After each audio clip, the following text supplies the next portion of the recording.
কোরবানির পশু কেমন হওয়া উত্তম, ঠিক কত টাকা হাতে থাকলে একজন ব্যক্তির উপর কোরবানি ওয়াজিব হয়?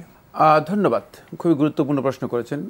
কোরবানির পশু মানে সকল প্রকার ত্রুটিমুক্ত হওয়া কোরবানির পশুর জন্য অত্যন্ত অপরিহার্য একটি বিষয়। ত্রুটি কাকে বলা হয়ে থাকে? ত্রুটি হচ্ছে এমন কোনো খুঁত বা এমন কোনো দোষ, যেই দোষের কারণে পশুর দাম এবং মানের দিক থেকে নিম্নমান হয়ে যায়, দাম কমে যায়। এটাই হচ্ছে ত্রুটি মূলত। যেমন পশুর পা একটা ভেঙে গেল, এক পা ভাঙ্গা, ন্যাংরা বলা হয় তাকে।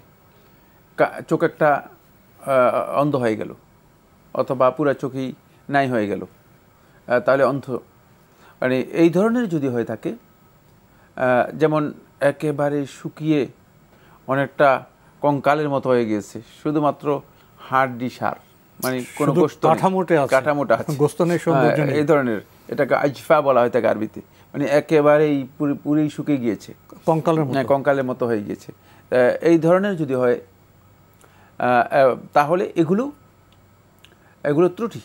এই ত্রুটি যখনই পাওয়া যাবে তখনই পশুর এই ত্রুটির কারণে কোরবানি বৈধ হবে না, কিন্তু ত্রুটি মুক্ত হতে হবে। এটা হলো প্রথম পয়েন্ট। দ্বিতীয় নম্বর পয়েন্ট হচ্ছে, আল্লাহ সুবহানাহু ওয়া তাআলা পছন্দ করেন যে আল্লাহর বান্দাগণ যেহেতু আল্লাহর জন্য, আল্লাহর সন্তুষ্টির জন্য কোরবানি করবে, তো বান্দাদেরও যেন বিষয়টা ভালোবাসার সৌন্দর্য, মানে বান্দার কাছেও ভালোবাসার বিষয়।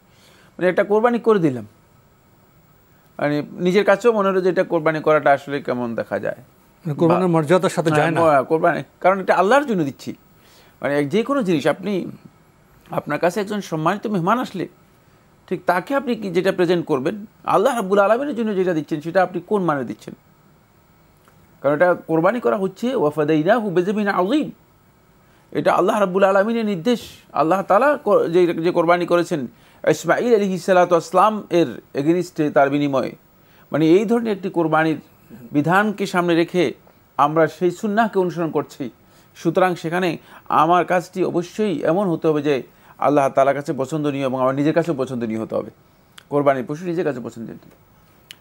এছাড়া কোরবানির পশুর জন্য সুনির্দিষ্ট একটা এইজ আছে, মানে সেখানে ছাগলের জন্য 1 বছর, গরুর জন্য 2 বছর, উটের জন্য 5 বছর, তারপরে ভেড়া, এগুলোর জন্য অন্তত পক্ষে 6 মাস, এবং 6 মাস একটু বড়